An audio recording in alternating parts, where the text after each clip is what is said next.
Welcome to topic 4. So far, you have found out how to recognize any note on the keyboard. You know how to give numbers to your fingers and the fingers numbers that we are following for this tutorial. So you got 1, 2, 3, 4 and 5. That's the numbers we're giving to all the fingers for this tutorial series. And you've learned the C major scale in the last lesson.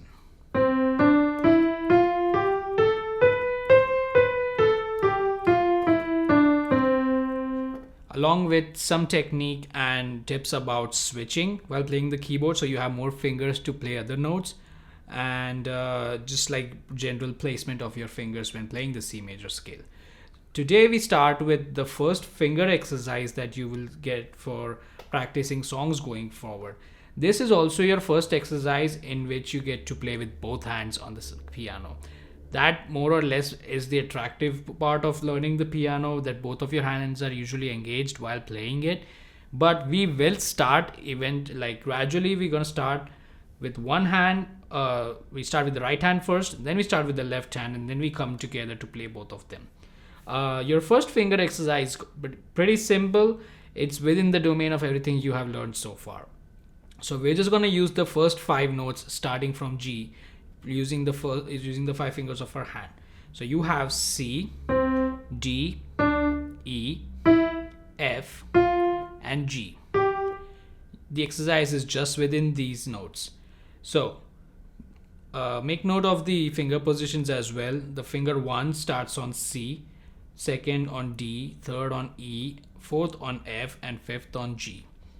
For the left hand, it will be the same, except that the finger 5 is on C and finger 1 is on G, and the ones in the middle. We will be working only with these 5 notes for the finger exercises, but there will be patterns to follow and there will be variations in both hands. What I mean by that is one hand playing something while the other plays something else. So let's get started with first exercise. You have the first exercise just playing all 5 notes front to back.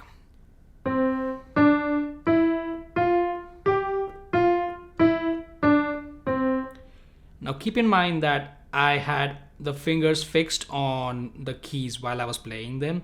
Usually students would like to keep the hand on top of the piano and play when the finger comes in, when the note comes in. It's good practice to imagine that you're holding a tennis ball in your hand, and that's the way you're going to put your hand on the keyboard also. Remember to play with the tips of your fingers and not the whole finger itself. It usually becomes hard for switching and playing notes side by side. You want to play with the tips of the finger. Same goes for the left hand as well. So let's do that one more time.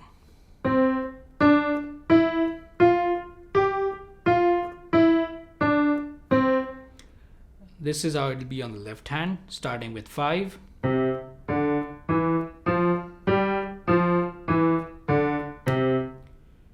And then with both hands.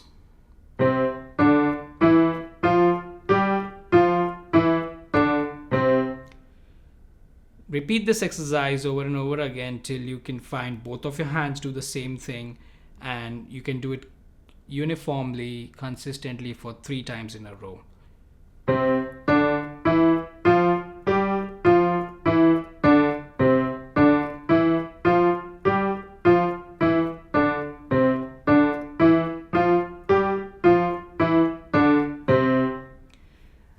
The tip to this is not to try to play it fast, but to play it correct. So take your time, play it as slow as you want to.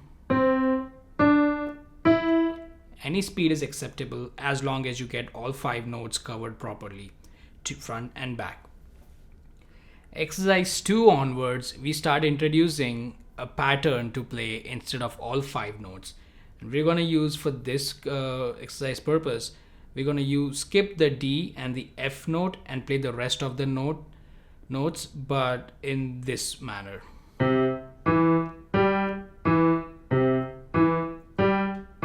So if you take 4 notes at a time, you are playing C, E, G, E. That is the pattern to play along with other notes, or just the pattern itself on the other hand as well. on the right hand, you'll have this. Both hands together.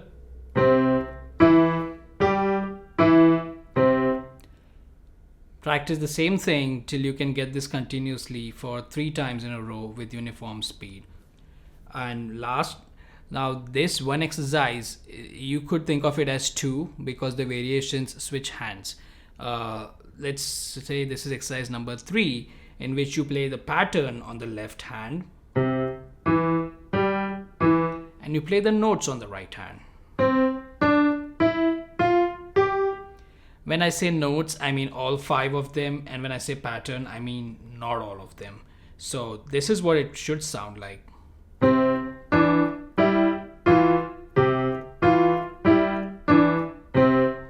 So if you observed, you end up playing the pattern 2 times to cover all the notes that have to be played on the right hand.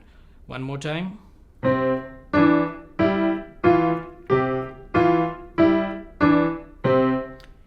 Same with this, repeat this exercise till you can get this properly done 3 times in a row with uniform speed.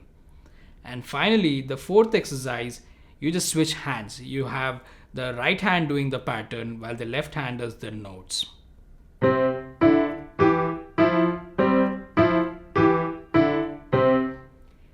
Repeat this as well till you can get it right for 3 times in a row. So those 4 exercises are good for you to get started to build dexterity in both hands so that you can have one hand playing independently of the other and eventually build enough coordination between the two to apply that to other songs as well. This is one of the many exercises that you will find which don't directly translate into songs, but they also have their applications. On a technical note, the pattern that we played right here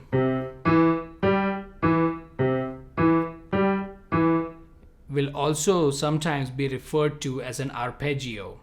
An arpeggio is, in technical terms, it is a pattern in music which consists of a repetition of notes played in a certain order. In this case, our arpeggio is just the C, E, G, and E notes. Practice those 4 exercises to build finger coordination, and then as quick run bonuses, what you could do is you could practice 4 exercises all together in which you play all 5 notes together.